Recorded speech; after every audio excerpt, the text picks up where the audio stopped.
I know your bosoms will provide the freshest and strongest milk to our children. Kill me. Tea or coffee? Tea. Milk? No, thank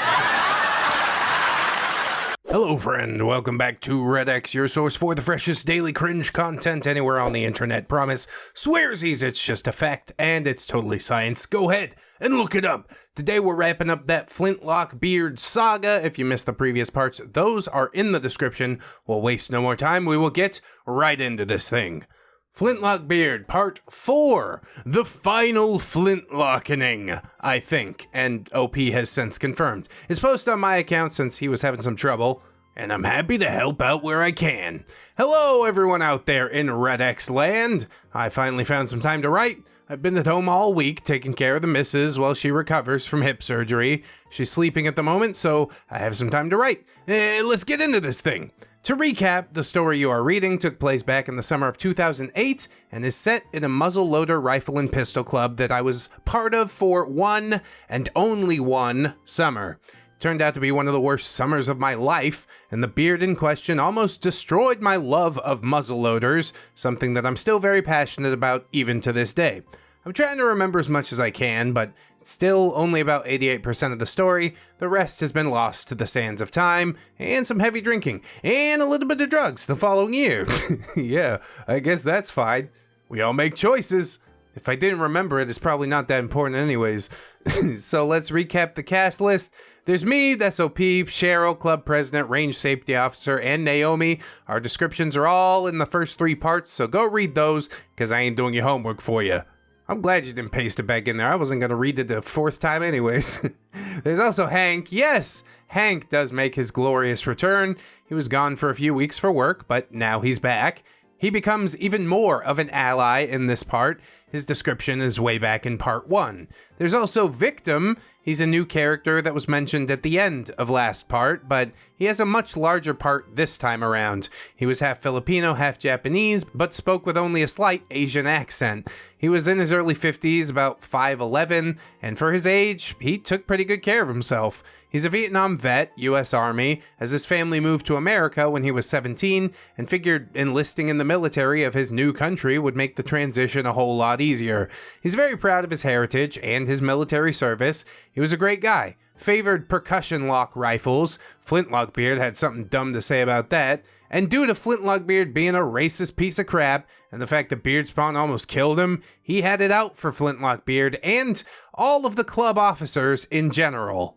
And he definitely has a case. He's got the bullet hole to prove it. Call an ambulance! Call an ambulance! We're gonna burn this whole club to the ground. Also, I don't think Asian accent is a thing. Filipino, maybe, Japanese, maybe, but just generically Asian, I don't know what to do with that. I'm not even gonna try. Finally, the master of 18th century cringe, Flintlockbeard, FB for short, one of the most disgusting in all facets type of human being that I've ever had the displeasure of interacting with. The cringe star of this story. He was in his late 30s, but you would swear he had the mentality and maturity of a 15-year-old who had just been called out on his BS for the first time ever. He was a big fat dude, about 350 pounds. I know he started the saga out at 320, but he definitely got bigger. And by what he ate and his lack of exercise, well, that didn't surprise me. That 350 was on like a 5'8" to 5'10" frame, and he thought he was the best shot in the club. Not even close.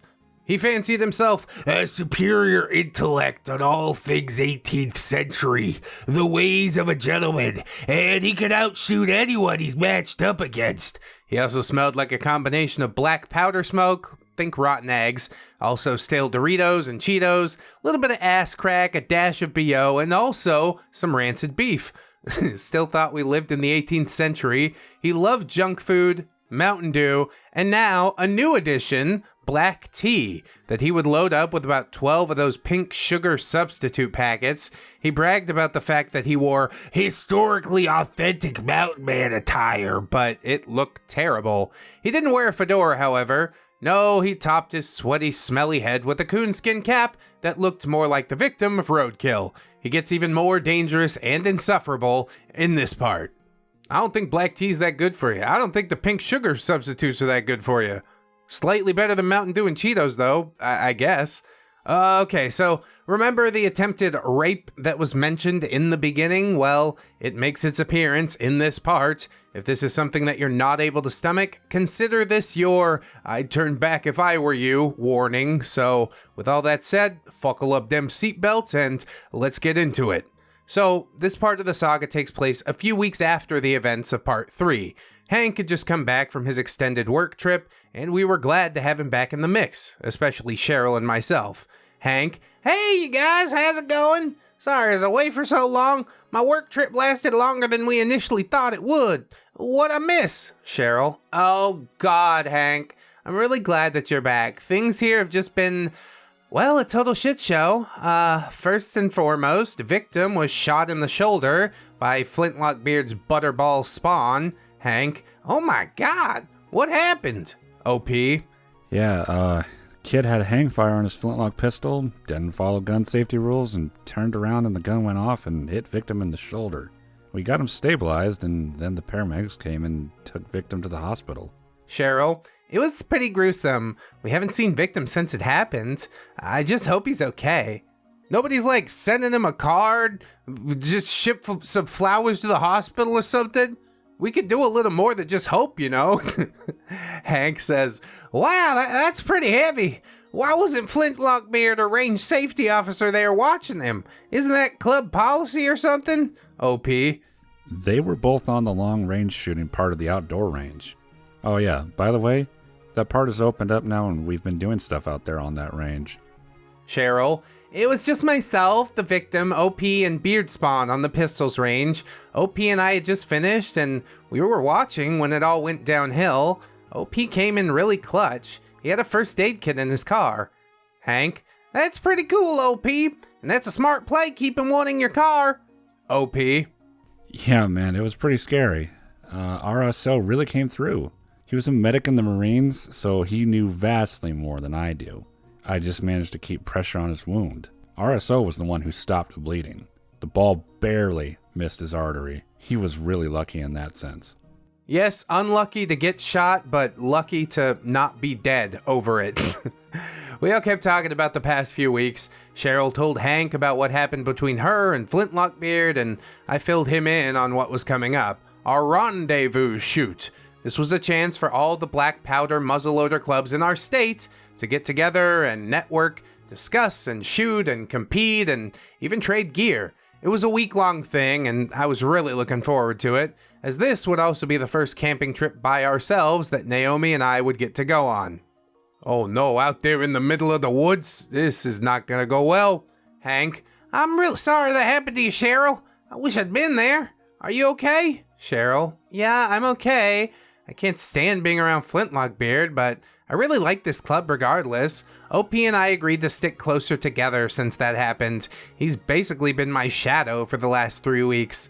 OP, Things have really gotten worse with Flintlockbeard. He's gotten even more desperate in his attempts to do, well, whatever it is that he does to try and win both Naomi and Cheryl over.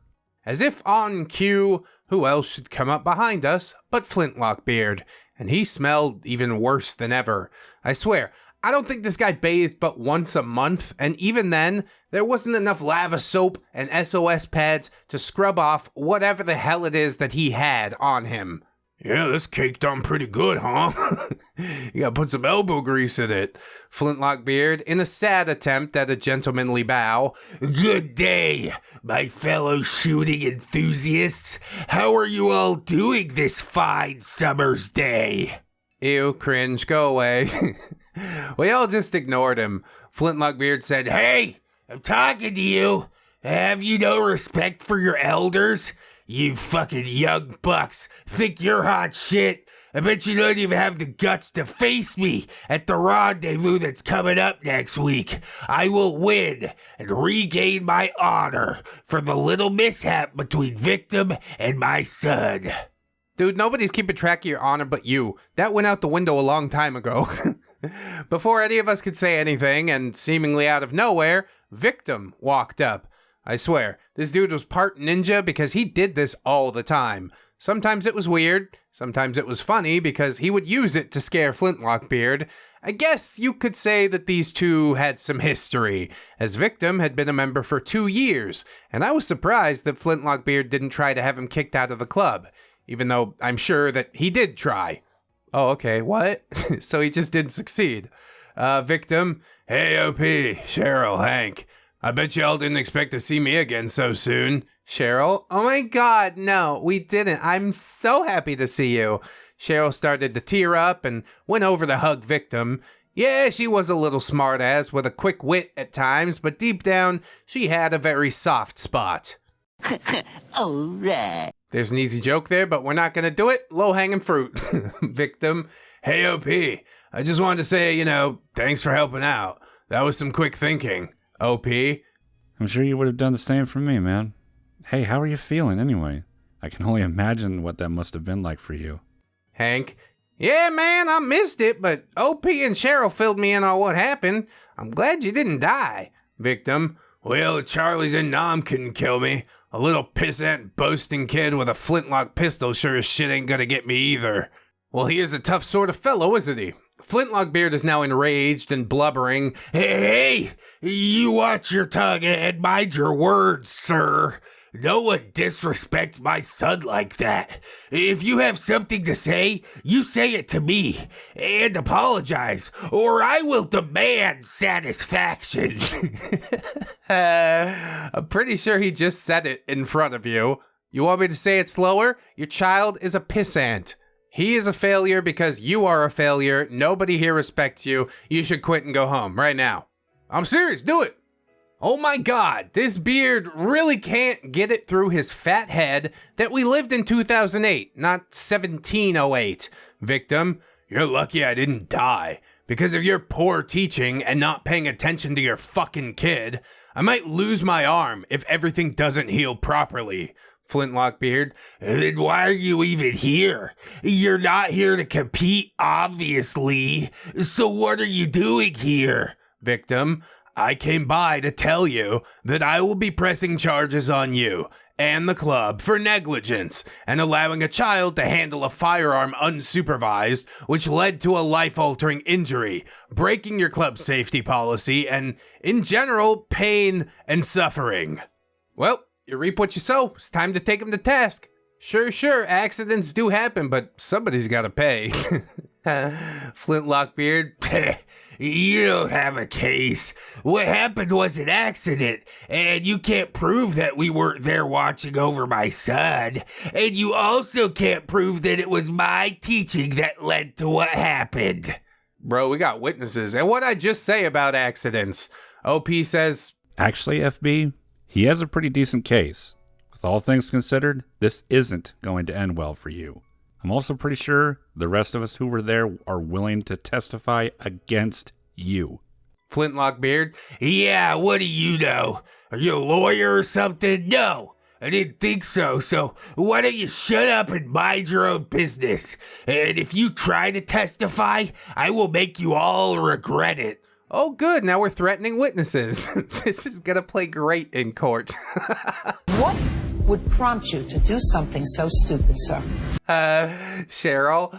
Oh my god, Flintlockbeard, how insufferable can you be? You know what happened isn't gonna look good on you, and I know what you truly are. Flintlockbeard, You need to mind your own business and remember your place, milady. You have no business meddling in the affairs of men. or supposed men, technically men, I guess, in the eyes of the law. Hank says, "You shut your mouth, Flintlockbeard, or I'll shut it for you." Flintlockbeard, You'll be brought up on charges of your own, should you make that grave mistake. I warned you all early on. Don't mess with me. You won't like the outcome. bro, I will bury you. Just because you're the brother of the club president's wife, you can't blackmail all of us, bro. It's the end of the road. Victim says, "Listen, you fat fuck. You are gonna get the living shit sued out of you." Flintlockbeard, Oh, and what are you gonna do about it? Yeah, I know you're in Vietnam, but you're probably a spy for those rice paddy fucks. You being here is a disgrace to real Americans like me. Oh, are you Navajo, perhaps? What are you talking about? Clearly, this was getting out of hand way too fast. If there's one thing you don't joke about around Victim, it was his military service and his Asian heritage. Victim, I'm half Japanese and half Filipino, you disgusting shit stain of a subhuman. Had it not been for the fact that Club President walked up at this point, I believe wholeheartedly that Victim would have ripped Flintlockbeard a brand new asshole. Club President, What's going on here? Cheryl, Flintlockbeard just being a gigantic racist butthole as usual. Flintlockbeard, You shut up, wench. It's bad enough you won't be my true love, but now you have to insult me? oh come on. That is some contrived dialogue. Then again, Flintlockbeard's a contrived human being, so I don't know. Hank says, it's a good thing Club President's here, or you'd be finished, Flintlockbeard. OP says, You best choose your next words very carefully, FB. If I were you, I'd drop it and apologize to everyone. Sincerely, I had finally shed my win them over with kindness skin when it came to dealing with Flintlockbeard. I was out for blood, but I had to wait to strike. That's right, we're looking for decisive victory. Club President, Flintlockbeard, I need to see you in my office now. The rest of you, go see range safety officer about getting ready to compete today. Get your forms filled out for next week's rendezvous. Victim, oh, I'm not here to shoot or sign up, Club President. I'm here to let you and Flintlockbeard know that I'll be filing charges against him and the club. Also, I'm leaving the club. You'll be hearing from my attorney. And with that, Victim left. Just a mic drop moment. Club President had a stunned look on his face, and then he walked off to his office with his beard in smelly tow. So we all went to the indoor range as it was raining pretty hard outside. Range safety officer, What was that all about? Cheryl, Flintlockbeard's just a real piece of shit. He was saying how Victim shouldn't be suing him or the club for what happened. Hank, and being an insanely racist ass. OP, Why haven't you guys gotten rid of Flintlockbeard? range safety officer. Unfortunately, that's not my call. Club president makes those decisions. Anyway, that's something that needs to be handled later. I need you to fill out these forms for the rendezvous. It's pretty self-explanatory. It's name, phone number, emergency contact, how many people you'll be bringing, if you're gonna do tent or camper-style camping, and how many days or nights you'll be doing. Is Victim gonna be there? Hank, I don't think you need to worry about Victim signing up for anything. He just quit the club. And if I were all of you, I'd lawyer up. So we all got signed up. We shot for the day. Nothing exciting, just basically an open shoot day to get ready for the rendezvous. We, and by we, I mean Hank, Cheryl, and myself, all went back to Cheryl's apartment, and I texted Naomi to meet us there. When we all got there, we started cleaning our guns and equipment. A very smelly process, but compared to Flintlockbeard, the smell was like a field of tulips. Cheryl, I would gladly take this smell any day of the week over the smell that Flintlockbeard puts off. Hank, yeah, I second that. Naomi, all in favor? All of us? Aye. OP, Something really needs to be done about FB. With all that's happened, we can't let him get away with any of this. He can't keep getting away with it. He won't. Naomi, well, there's something we can do between now and the rendezvous. Does anyone maybe have any experience with intel gathering, staking out, or anything like digging up dirt on someone? Hank, I mean, I guess we could find out where he lives, tail him, try to gather information about the comings and goings that way. OP, Maybe there's something in the files at the club? Some kind of questionable business dealings or not keeping the books balanced? yeah, I'm almost positive that this guy's embezzling at least a little bit. Cheryl, no, that's not gonna bring him down hard enough. OP, Naomi, I've been doing some thinking about what you said after what Flintlockbeard did to me. OP, Oh, and what did your thinking lead to? Cheryl, I know he's a bad man, and I'm gonna have an experience now. I'm gonna go to the police and report him for what he did.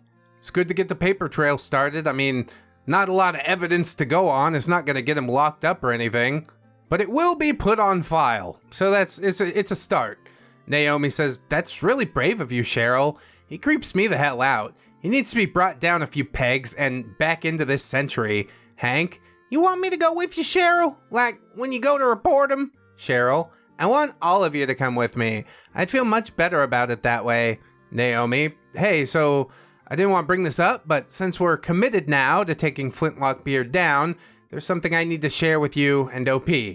And OP, you have to promise that you won't get mad at me. OP? Okay, I promise. What is it that you want to share? I can't promise that I won't get mad before you told me the thing. There's a scene like that in Pulp Fiction, isn't there? Naomi says, well, I don't know how, but Flintlockbeard got a hold of my phone number. I'm guessing he got it from your records, OP. OP? That son of a bitch! What the hell has he been doing? Naomi, he's been texting me and calling me. I didn't want to tell you because I didn't want to upset you. I also wanted to gather up enough on him to help take him down when we finally do go to the police with all of this. Cheryl and Hank both asked what kind of stuff he'd been texting her. He sent a lot of lewd text messages, and this is back in the days before unlimited texting was widely available, and you had to pay like 10 cents a message or 50 cents for multimedia messages. Yeah, there were a few of those too. Oh no. I'm pretty sure he's not just sharing memes. Do not send me your dick pics, okay? I think it's a little bit sus that a woman wouldn't tell me that immediately. Naomi then showed us all the messages, like 150 in total, and 27 missed calls with 18 voicemails. All of this costed a pretty penny, so he was persistent and committed, as all beards are wont to be. It was stalking and harassment at this point. He said things like, oh, my sweet, if only you could see that boy you are with is nothing and can't provide for you, and be with me. I know I can make you the happiest fair maiden in all the colonies. Yeah, he still used that 18th century mindset. Did we just take a picture? And I said, yep, this one's going in my cringe collection. It would have made at least a little bit of sense if we lived in a state that used to be one of the 13 colonies, but like, we didn't. Maybe some people find it endearing. I find it pretty intolerable. Then the messages grew more and more sinister and gross. He would say things like, oh, why can't you just accept my proposal? You're young and fertile and have the most amazing birthing hips. I know your bosoms will provide the freshest and strongest milk to our children. Kill me. Tea or coffee? Tea. Thank you.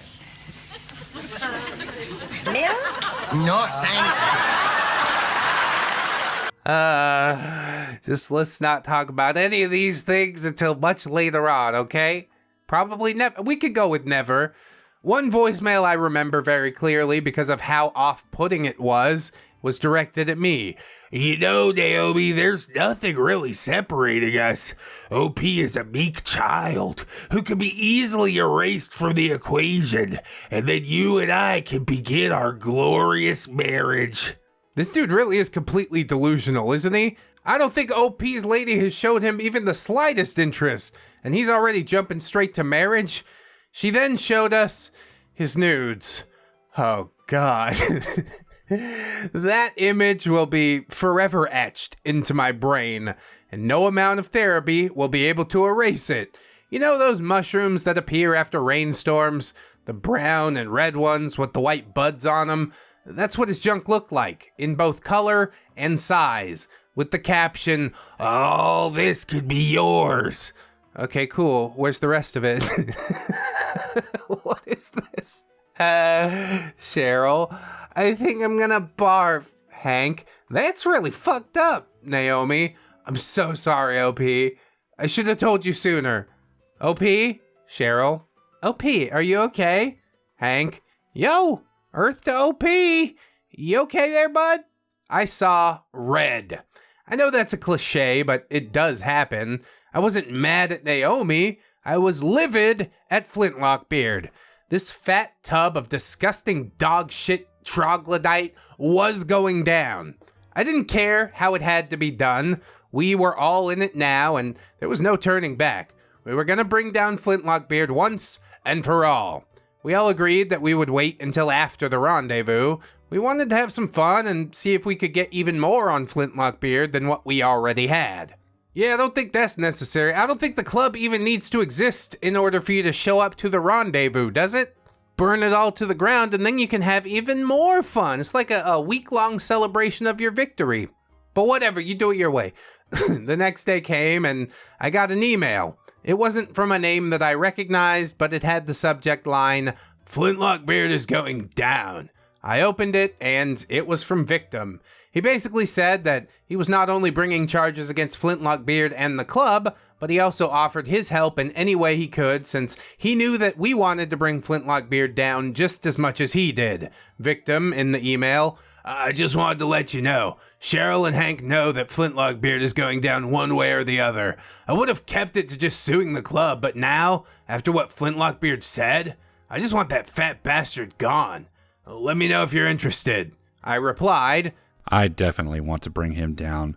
And after new things that were brought to light, we all want him put down once and for all. I will keep you in the loop. We're waiting until after the rendezvous to get things rolling. Another couple days went by and I got another email from Victim. "Okay, sounds good. That racist tub of pig shit's gonna pay for all he's done." Sounds like just desserts to me. Later that day, while hanging out with Naomi and Cheryl, We were playing video games. Can't remember which ones, but they were on Cheryl's GameCube. Bro, tell me you were playing Custom Robo. That shit's lit. And we were on MySpace. God, I feel old now.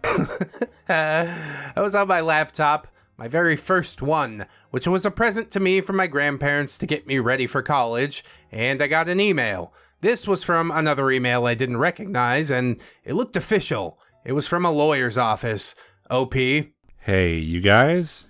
I just got an email from a lawyer's office. Naomi. What would a lawyer want with you? Cheryl. You didn't do anything, did you, OP? OP. Unless it was when I was asleep and started sleepwalking? No.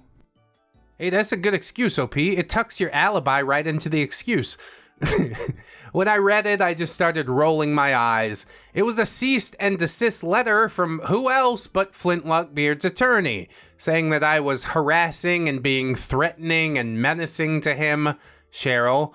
Oh, for fuck's sake. Who does he think he is? If anything, he should be the one getting a cease and desist letter. Naomi. So much for him defending his honor. This makes him look like a desperate, scared little wuss. OP. It's bullshit. If this is the game he wants to play, then so be it. Cheryl. Are we still gonna go through with our plan? OP. Now more than ever. About an hour goes by and I get another email. This time it was from Flintlockbeard himself. What do you want to bet he also wrote the attorney email? He doesn't have an attorney, come on. He could barely afford soap. Flintlockbeard in the email. "Checkmate, OP. There's nothing you can do now. And if you try anything, you will reap what you sow.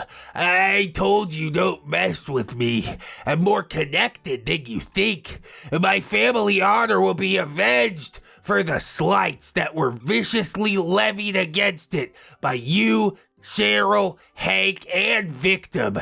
By the way, Naomi will be mine, one way or the other." Wow, what a terrifyingly ominous thing to say. Let's save that for the police report. I saved the emails. There you go. And I also forwarded them to Victim and to Hank. A few more days went by, and it was the week of the rendezvous. We got our campsite set up. Hank, Naomi, Cheryl, and myself decided it would be best if we all shared one campsite. So we got a huge 8-person tent. All of our rifles and pistols were set up on a stand that Hank had bought from a guy at the rendezvous when we got there. All of our other gear, including bullet, powder, patches, cleaning tools, solvents, were all kept in a large waterproof and spark-proof tote. We even put up a sign that Naomi had designed that said, "This campsite belongs to Team Newbies." We got a campfire going and we all sat around it. You need to add at the bottom, Neckbeards keep oot. Hank, so how are we gonna play this? With all that cease and desist bullshit, I'm not sure we'll be able to get anywhere near him when we're not competing. OP. Oh, we are going to have to play this smart and subtle. We must lure this beast in before we spring our traps. Hank, what traps? Yeah, what traps? We didn't talk about no traps. Cheryl, we are gonna have to do something horrific. We're gonna have to be overly nice to him. So we be overly nice, and then he lowers his guard. And he'll definitely slip up and do something even more reprehensible than him just, existing. Naomi, I really hope this works. I know I'm not gonna be competing, but I don't want to be left alone, so I'm gonna be with you guys for as much as I can. OP. Don't worry, sweetie. We won't leave you alone if we can help it. But just be safe. Here, take this. I handed Naomi one of my patch knives, and I told her to keep it with her at all times, just in case. Yeah, a little bit of protection goes a long way. Well advised, I would say. Then we all went to our first competition, long-range shooting. Basically, we were going to be doing the Timothy Murphy challenge. If you don't remember what that is, go back, listen to part 3 if you want. Since we didn't get a chance to do it when we were back at our club range, and we didn't get a chance between then and now, we were all looking forward to it. We all got on our name tags and put them on our chests and went up to one of the range safety officers to get our shooting order. I was drawn to go first, Naomi 4th, Hank 6th. Unfortunately, there was another name called out. Flintlockbeard. He would be going 3rd. We didn't even see him initially, maybe because he wasn't wearing his usual attire. No, this time he was wearing something even worse. He was dressed in a very bad interpretation of a Native American from the 18th century New England area, mixed with a frontiersman. It was horrible. The deer skins had holes in them, the ugly coonskin cap he wore actually had the fur falling out of it, and his shirts and moccasins, or shoes, were damp and had stains on them. He came up to us. Flintlockbeard, So I see you all decided to come. I thought you would have learned your lesson and stayed away. Check out my attire. I found out I'm part Mohawk Indian. No wonder I'm such an amazing shot. And an alpha warrior.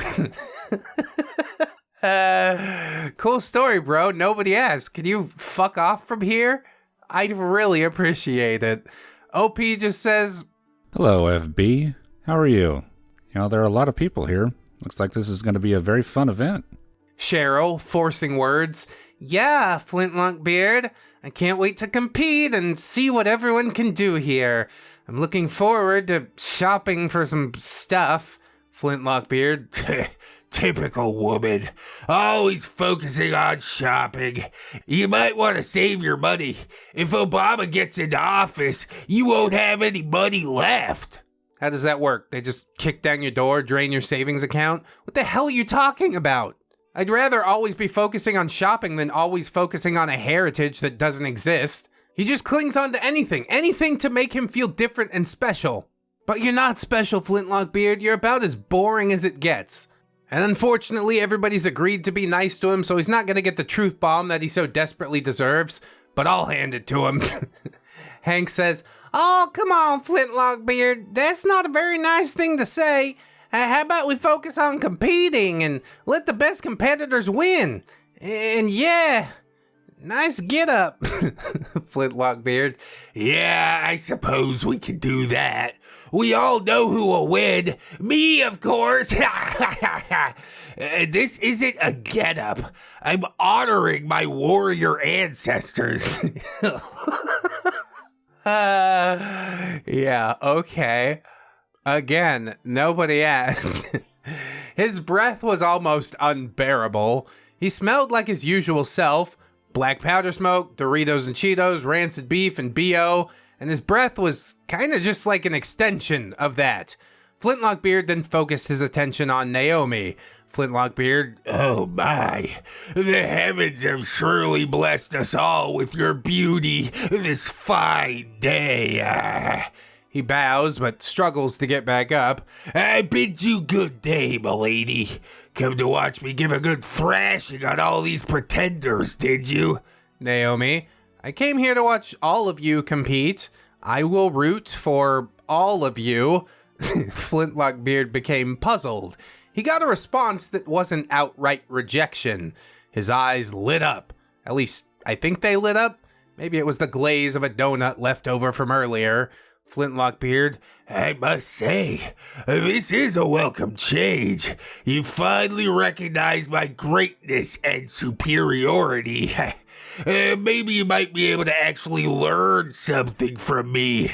Doesn't mean you'll beat me, but that's a given. honestly, should have stuck with disdain. That seemed to be working.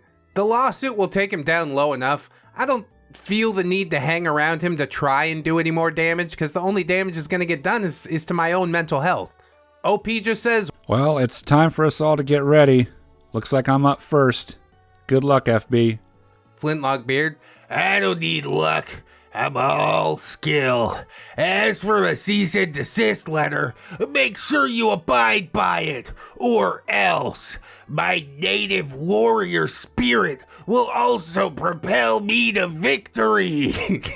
yeah, I don't think that's how it works. My skin started crawling. We were all in the den with the beast at this point. I tried my best to not let it get to me, but I had my doubts as to if this plan was even going to work. We were waiting for something to happen, but we didn't know what or even the severity of that thing, which we could then hypothetically use to bring Flintlockbeard down and maybe even get him locked up. I mean, he is a horrible degenerate. It won't be long before he does something. But is the length of time that he can restrain himself longer than the length of time that I can stand to be around him? It's a battle of wills, I say. I stepped up to the firing line, started my shooting process, breathing low and slow, set my trigger, looked out at the wind. It was blowing left to right at 100 yards, right to left at 200 yards, and then there was basically no wind at 250 yards. I made a quick adjustment in my head, set my aiming point, exhaled, and fired.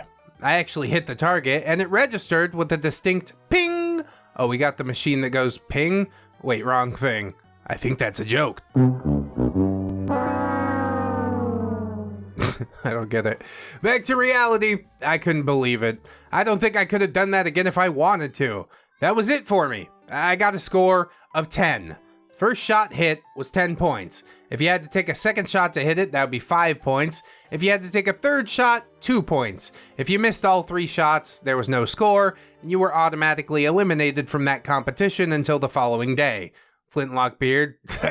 Beginner's luck. I'm not sure how you did it, but there's no way you can repeat it.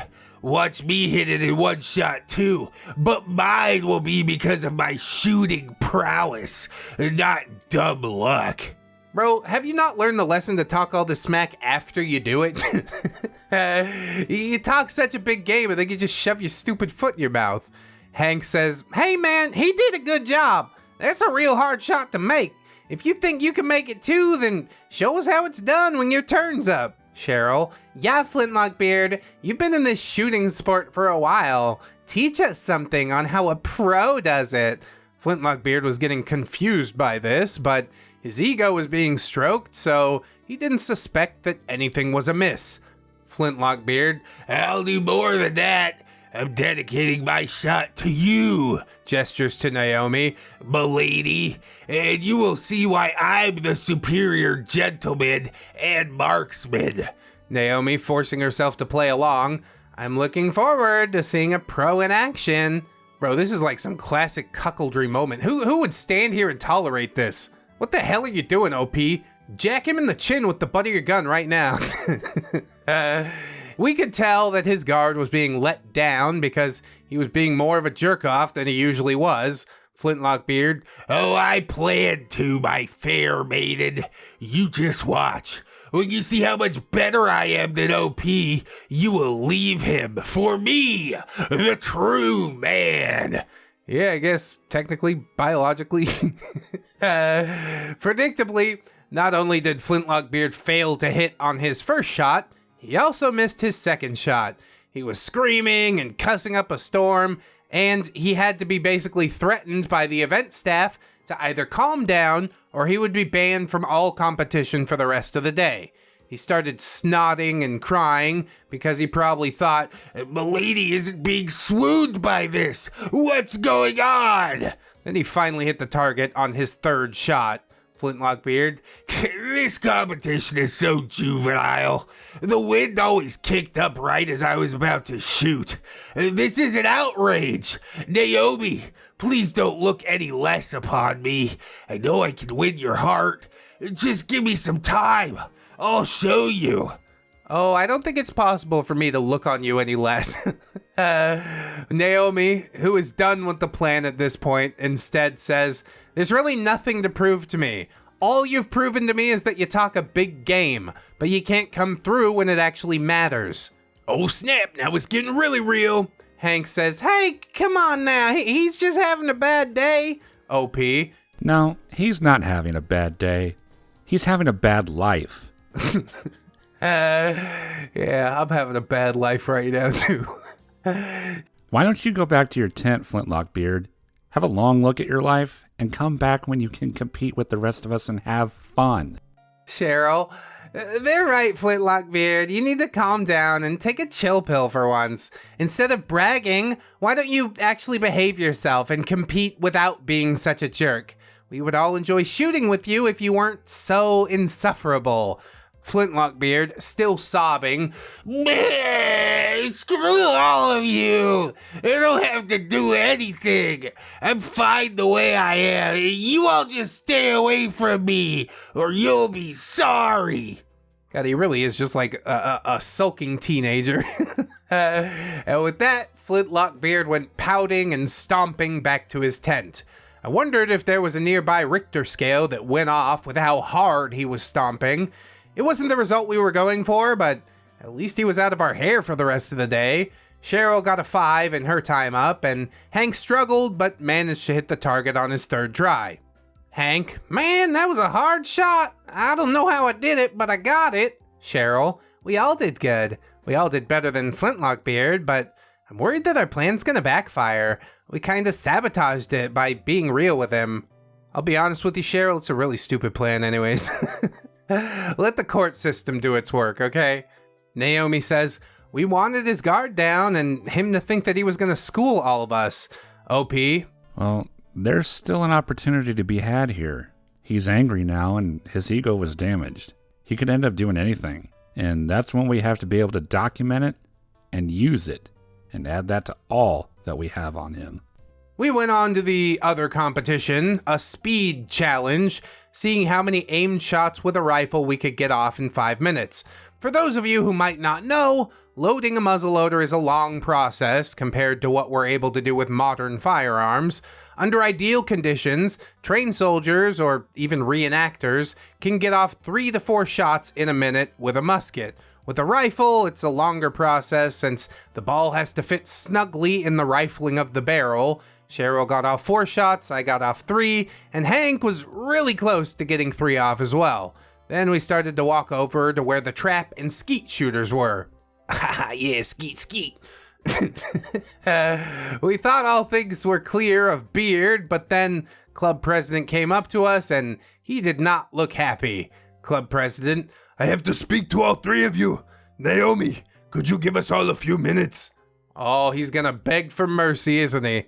Too bad, bro. I don't give a fuck you cheated on your wife. Your brother-in-law's a loser, too. I'll burn this whole shit down on principle. You hear me? Naomi says, "Yeah, sure. I'm kind of tired anyways. I'm gonna go back to the tent." OP. Are you sure you'll be okay? Naomi. "Yeah, I'll be okay. I have what you gave me, and Flintlockbeard doesn't know where our campsite is." Why not just bring her with you? Anything you could say to me, you could say in front of her. That's the line, all right? We all focused our attention on Club President as Naomi left. Club President, "So, I just spoke with Flintlockbeard, and he said you all were being mean to him, making fun of his life choices, saying he was useless, and that you all hated him." Yeah, I mean, those things are mostly accurate. OP says, CP, let me stop you right there. That's not even close to what happened. We all told him that he's been an insufferable jerk and that he really needs to reevaluate his life and not be such a racist asshole. Cheryl, why haven't you done anything to stop him or at least help him change? Hank, he also whines and throws a tantrum and quits when he loses at something, even though he's the biggest braggart I've ever seen.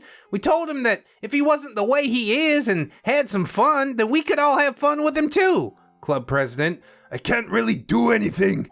He knows about my infidelity and has used it against me if I do anything. And now with a lawsuit pending, I can't abandon him. Okay, cool. We all know about your infidelity too now, though. So you either oust him or, well, wifey's gonna find out one way or the other. But at least you can find yourself on the right side of history.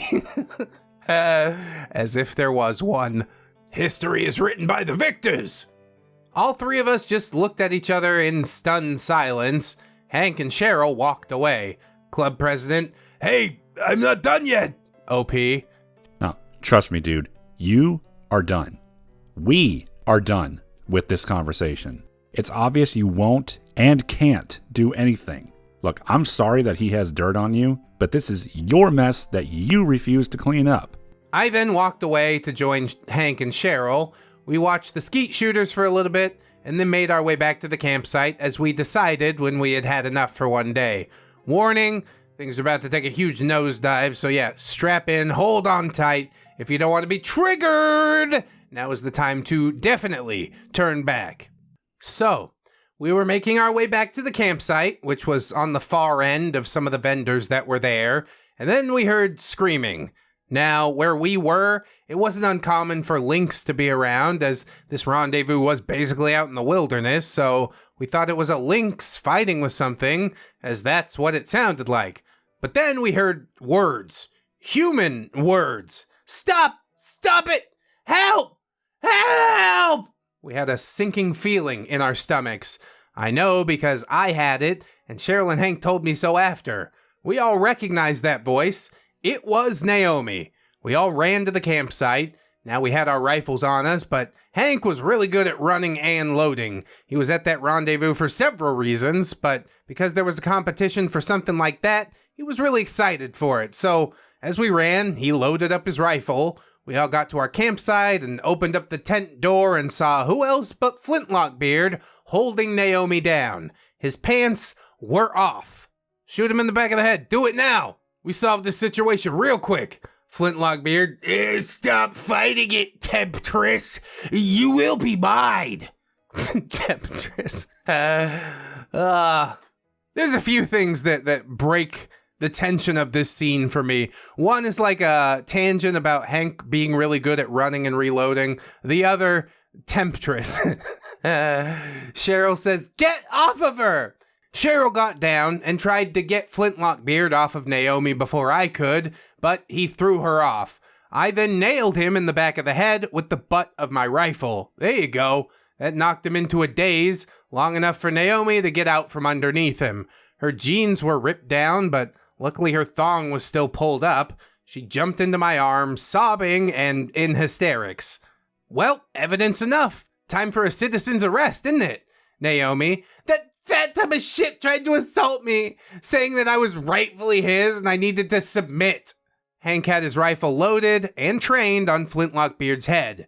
Flintlockbeard came out of his dazed state. Flintlockbeard, what the hell hit me? OP, The butt of my rifle, you disgusting shithead. dude, Hank, pull the trigger, bro. It's not something I encourage lightly, but we can make sure that he don't hurt nobody no more, you know? Cheryl was on the phone with 911, telling the dispatch that a rape was just stopped and to send police immediately. I know this was out in the wilderness, but there was still enough cell reception to make emergency calls. Hank, don't move. I'll turn your head into mush. Flintlockbeard, for probably the first time in his adult life, did as he was told.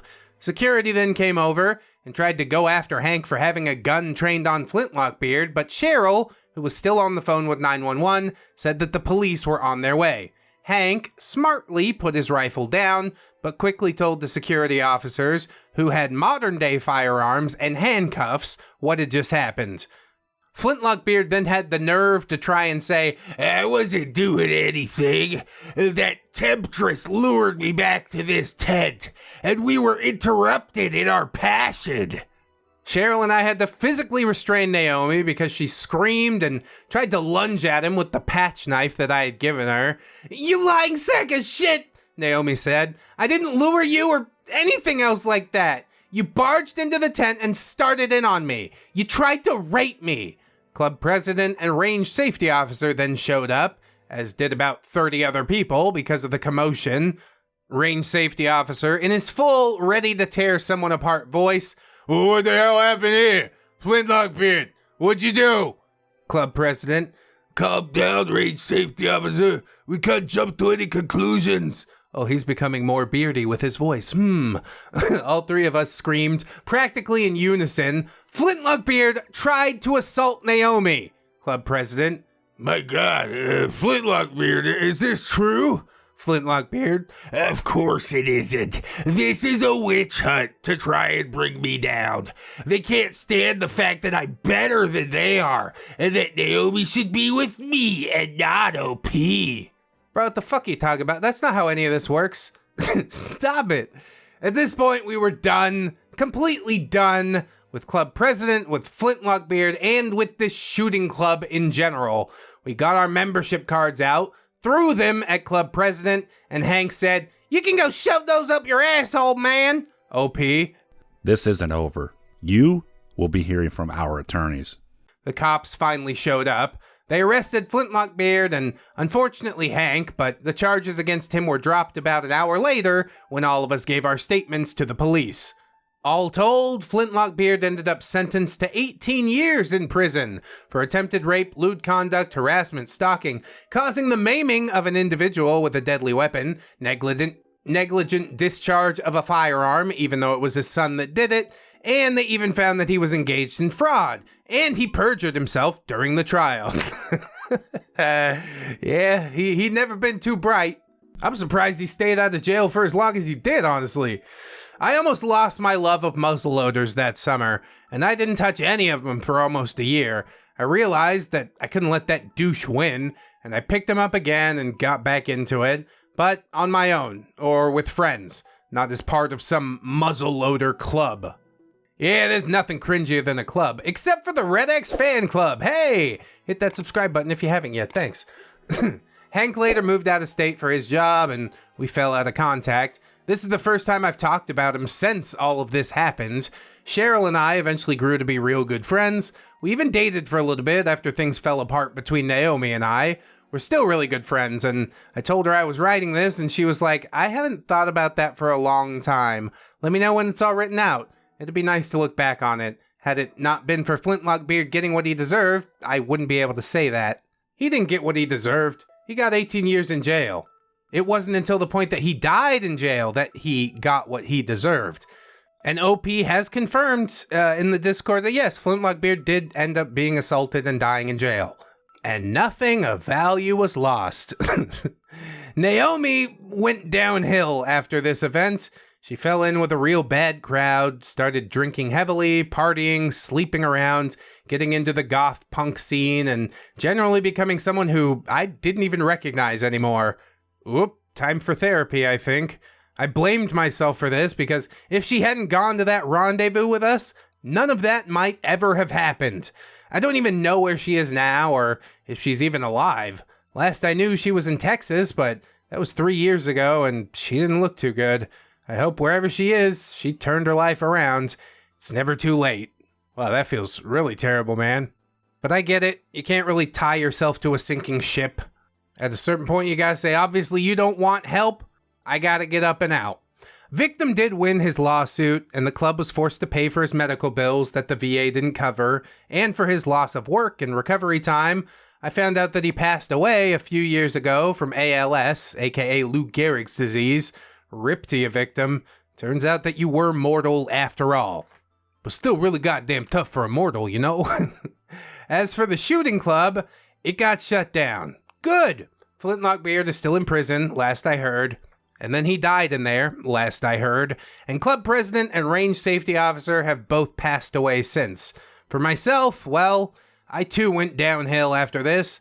Not as bad as Naomi, but I still engaged in some of those same activities. Fall of 2008 to fall of 2010 was a very rough time in my life. And even though Cheryl and I dated for a little bit of it, we worked better as friends. Maybe I'll write a story about that, as I went down the path of a nice guy neckbeard, but thankfully it was my wife, some really close friends, who were able to pull me out of that and get my head on straight. Anyway, that's about gonna do it for me now. I hope y'all enjoyed the story and learned that there are different kinds of beards out there. Some are derpy, some are smelly and insufferable, and others can be dangerous when cornered and left unattended. Yeah, we have a good record of all those things, that's true. If beards like Wheezybeard, Wolfbeard, and Chris Trucker exist, then Flintlockbeard doesn't seem so far-fetched. I mean, you ain't gotta build the case for me, man. I believe you, okay? It's fine.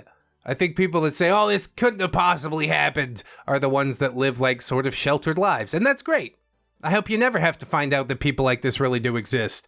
My wife is awake now, so gotta tend to her. Take care, ReddX University beard scientists. Remember to keep your powder dry and your eyes on the target. Happy and safe shooting. And until the next time, Jack Bunny 1988, aka Mr. Floppy 19, out.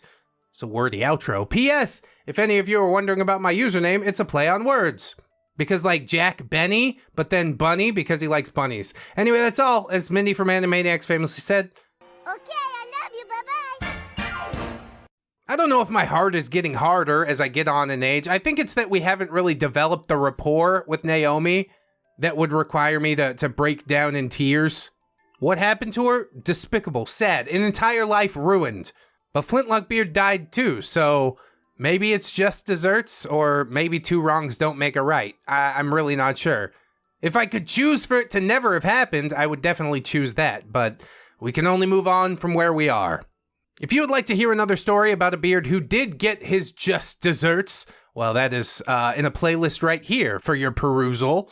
Always remember, friends, that you are loved, you are worthy, you definitely deserve it, and I shall see you in the next one. So until then, bye-bye. It's only worth it if you work for it. I won't stop till they hear me now. I won't stop till I wear the crown.